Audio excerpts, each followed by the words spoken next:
Hello po, Ninang. Bless po. Aba, Mars, ang laki na netong inaanak ko, ha? O, eto, para sa'yo. Sa wakas! 100 lang. Ilang taon kang hindi nagbigay, tapos 100 pesos lang ang bibigay mo, Mars? Wait lang kasi, di pa ako tapos. O, eto inaanak, sa'yo lahat to.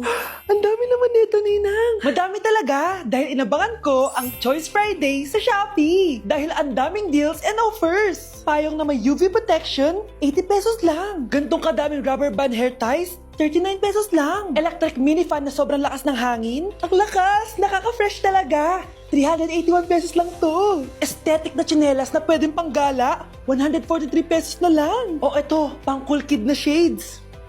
57 pesos lang. Wow, Mare. Turuan mo naman ako niyan. Sure, Mars, madali lang. Just search my choice keyword on Shopee to enjoy 50% off voucher. Sige na, Mars. Una na kami, ha? Thank you po, Ninang. Welcome, inaanak. See you next year. Aroy, tinanggalan ako ng ngipin. Napakalaki ng tinanggal sa akin.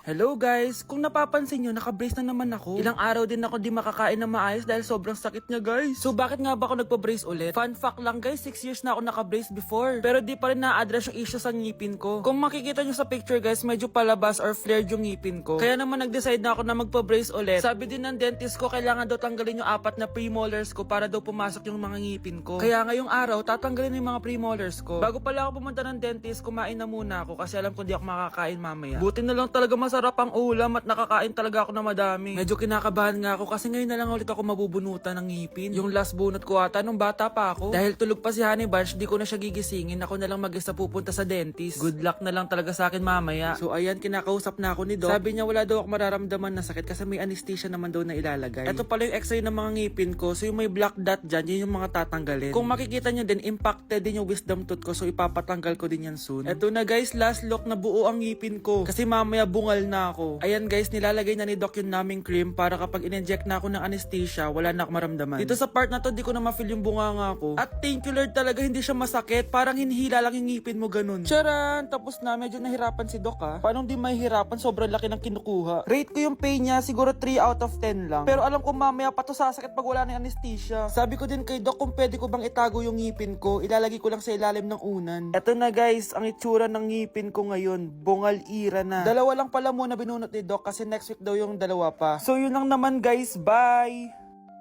Eating only Jollibee for a day? Let's go! Pero guys, may rules tayo. Hindi ako pwedeng umulit ng o-orderin. Kung nag-chicken ako ng breakfast, bawal na ako mag-chicken ng lunch. So tara na, mag-umpisa na tayo. Hi guys! Good morning! So it's currently 9:07 a.m. Magpa-breakfast na tayo at alam nyo na kung saan tayo kakain, sa itim na bubuyog. Let's go guys! Guys, nandito na tayo! Guys, so may pang breakfast pala sila. May breakfast pa po? Dito sa part na to, hindi ko na malay na nalobat pala yung mic ko guys. Pero kita nyo naman na kinakain ko na yung pancake dyan. Nakakainis, nagre-record pala ako nalobat yung mic ko. Ito na yung order ko guys. Meron tayong pancake na naubos ko na yung isa. Meron tayong tapa. Siyempre mawawala ba ang iced coffee? Guys, oh.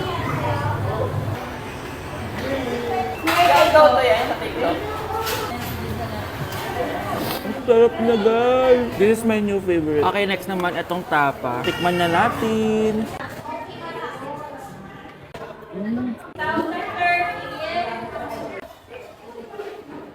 Inom muna tayo guys. Okay lang tong iced coffee nila. Wait lang guys, uubusin ko lang lahat to.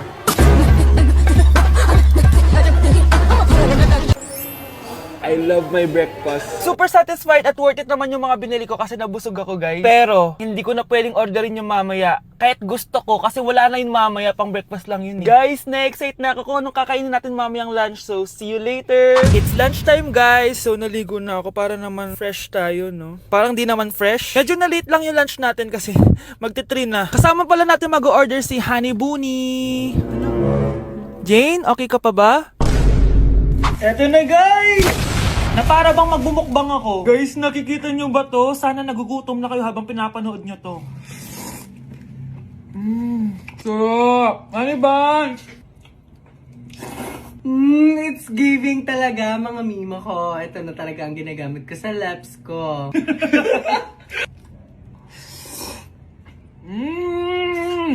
Charan! Wala na laman. Okay, next natin to chicken fillet. Meron siyang sauce. Look at that.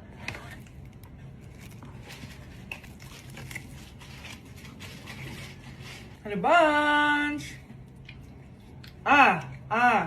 Buo. Subo mo buo. It's giving din mga mima ko. Guys, nakikita nyo ba yan? Napaka-perfect ng mga manok na yan, no? So natin. Alam kong takam na kayo. Tingnan nyo to, guys. Bumili na kayo.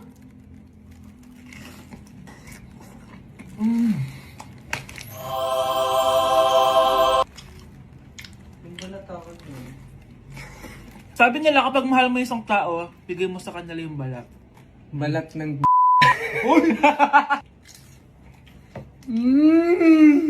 Hala, ano yung naririnig ko? Gutom ka na! Mag-order ka na! Sir, tapos na po. Grabe! Sobrang busog! Ang next natin ay merienda at dinner. So, see you guys later! So, di na ako nakapag-vlog ng merienda, kaya iisahin ko na yung merienda tsaka dinner. Eto na siya, guys! Bawal na ako mag-chicken kahit gusto ko mag-chicken. Hindi ako napaso, guys. Sarap talaga ng peach mango. At eto, hindi sa akin to. Kay Jungkook Imnida to. By the way, guys, nasa bahay tayo ni Rodolph. Ayan. Oh. Hello, may tatawagan na ako. Yabang. Wow.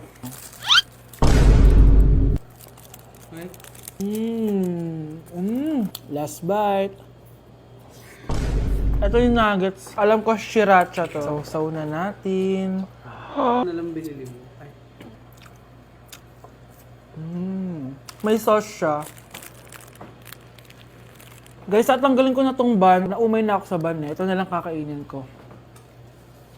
Kakaiba yung lasa nito. Feel ko dahil sa sauce. Pwede bang diet challenge naman next time? So that is it for this video, guys. Tulog challenge naman ako kasi para na akong zombie, oh. So yun lang. Bye-bye!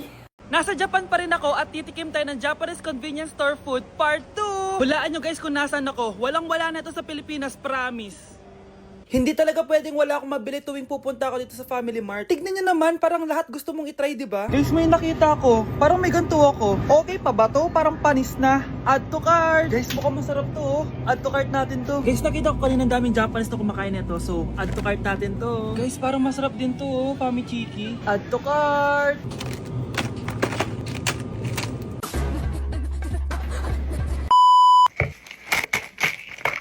Tikman na natin! Una natin titikman na itong mukhang baya. Bakit kaya ganito kulay niya? Ito yung amoy niya, amoy mani. Unang kagat. Masarap siya pero lasa siyang mani. Oo eh. Masarap siya. Sarap siya. 7 out of 10 to. Next natin tong Pamichiki. Tignan nyo guys, grabe. Walang buto to ah. The best! Pupunta talaga ako ng Japan para lang dito. Buhay ko out of 10 to guys. Next, mag-drinks muna tayo. Sarap. Wala akong masabi. Ang sarap niya. 10 out of 10 to sa akin. Ang daming Japanese na kumakain nito kanina. So, try na natin kung masarap ba talaga. Yung natik mo. Para siya marshmallow. Ayos din yan. Masarap siya pero medyo matamis siya. Mahilig sa matamis. Sarap! Okay. Next natin itong palaging kinakain ni Honey Bunch. So para siyang pandesal na may feeling sa loob. Dami pala niya. May laman siya guys. You know? Masarap siya pero wala siyang lasa. O yun naman, magko-comment na naman masarap pero walang lasa eh. I'll give it 7 out of 10. Next natin tong parang mushroom na parang chocolate din. Next natin tong Ganito yung itsura niya.